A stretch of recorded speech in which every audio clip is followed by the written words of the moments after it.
रामकृष्ण हरी माऊली. आज आपण ज्ञानेश्वरीमधल्या काही ओव्यांचा अर्थ बघणार आहोत.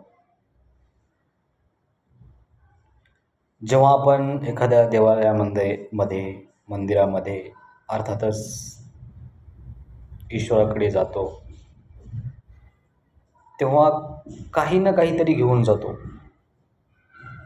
तात्पर्य हाच की रिकाम्या हाताने खाली हाताने जात नाही, असं माझ्या ऐकण्यात तर आहे. परंतु आणि त्यावर लोक म्हणतात की देवाला पुढे असं काही ठेवलं न पाहिजे, किंवा ते जे आपण देवाला ठेवतो आपल्या कष्टाचा असो, आपल्या भावातनं असो, आपल्या श्रद्धेतनं असो, त्याचा देव स्वीकार करतात का, मग तो कोणताही असो. तेच भगवान श्री ज्ञानेश्वर माऊलींनी ज्ञानेश्वरीमध्ये सांगितलेलं आहे. बघा माऊली काय म्हणतात. मग निसीम भाव उल्हासे,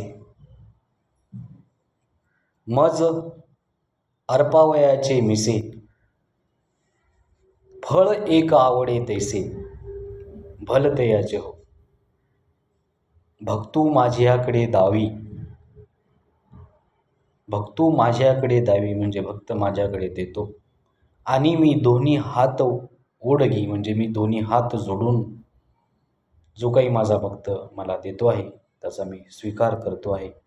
मी ते दोन्ही हाताने घेतो आहे. मग देठ न फेडिता सेवी आदरेशी, ते फळ काय आहे, कोणतं आहे, कसं आहे, त्याला देठ आहे का, या गोष्टींचा मी विचार करत नाही. माझ्या मनात त्याविषयी काही शंका कुशंका संकल्पना आणत नाही, आणि त्या फळाचा देठ त्याला असेल तर तो काढायचा सुद्धा मी विसरून जातो, आणि त्या देठासहित ते फळ मी खातो. असं मी नाही म्हणत. भगवान श्री ज्ञानेश्वर माऊली ज्ञानेश्वरीमध्ये सांगत आहेत. कसं खातो तर ते आदरेशी म्हणजे आदरयुक्त भावनेने त्याचा स्वीकार करतो. पैगा भक्तीचे नाव फुल मज एक द्यावे, ते लेखे तरी म्या तुरुंबावे परी मुखीची घाली. त्याने एखाद्या झाडाचं फूल मला जर दिलं, माझ्या चरणावरती ठेवलं, तर ते फूल म्हणल्यावर नक्कीच त्या फुलाचा सुगंध घ्यायला पाहिजे ना. माऊली म्हणतात मी तसं करत नाही, तर ते फूलसुद्धा मी खातो. म्हणजे एवढा भक्ताच्या भक्तीमध्ये प्रेमामध्ये तल्लीन होऊन जातो की ज्या फुलाचा सुगंध घेण्याऐवजी त्या फुलाची चव मी घेतो.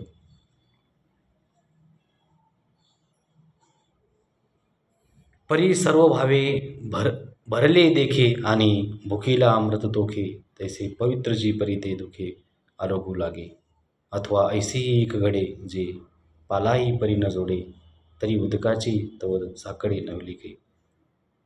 कोणी झाडाचा पाला, मग तो सुकलेला असेल, ओला असेल, तो सुद्धा मी स्वीकार करतो. बघा, पहिल्या दोन ओव्यांचा अर्थ मी बोलताना सांगायचा विसरून गेलो. मग निसीम भाव उल्हासी, मज अर्पावयाची मिसी, फळ एक आवडे तैसे भलतयाचे हो. मग निसीम भाव उल्हासी म्हणजे अतिशय अति उच्च स्तरावरच्या भावाने, उच्च प्रेमाने जो मला कुठल्याही गोष्टी देतो त्याचा मी स्वीकार करतो.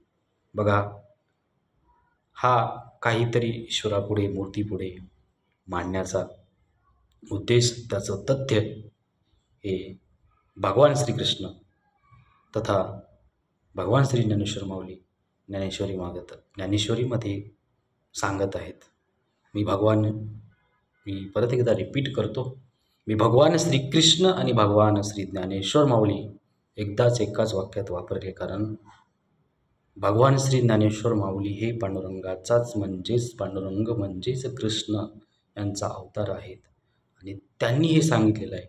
बाकींच्या देवाचं, ईश्वराचं मला माहीत नाही, परंतु माऊली असं म्हणतात. मग प्रश्न हा उभा राहतो की या गोष्टी आपल्या हातून किंवा घडत नाहीत. का घडत नाहीत? तर आपण त्या स्तरापर्यंत तशी भक्ती करत नाहीत. तितका भाव, तितकी ताकद, तितकी शक्ती, तितकी आराधना आपल्या श्रद्धेमध्ये आहे का? हे झालं नाही, हे ओव्यामध्ये आहे अर्थातच, याच्यावरती there is no any doubt, त्याच्यात काहीच शंका नाही. ते 1001% खरंच आहे, सत्यच आहे. हे अनेक जणांनी अनुभवलं आहे. जनाबाई असतील, मीराबाई असतील, नामदेव असतील. तर ह्या ओवीचा सांगण्याचा तात्पर्य हाच होता की कुठल्याही मूर्तीसमोर, कुठल्याही मंदिरामध्ये ज्या काही गोष्टी प्रसाद म्हणून ठेवल्या जातात, हार असेल, पुष्प असतील, फुले फळे असतील, त्याचा ईश्वर 101 नाही 1001% स्वीकार करतो, असं मी नाही सांगत. भगवान श्री ज्ञानेश्वर माऊली ज्ञानेश्वरीमध्ये सांगत आहेत. व्हिडिओ जर आवडलेला असेल तुम्हाला तर नक्की आपण माझं आम्ही माळकरी हे चॅनल सबस्क्राईब करा. आणि हे तुम्ही ज्ञानेश्वरीमध्ये पण बघू शकता. मी जे सांगतो आहे ते नक्कीच सत्य आहे, त्याच्यात काही माझ्या मनाचं नाही आहे. रामकृष्ण हरी.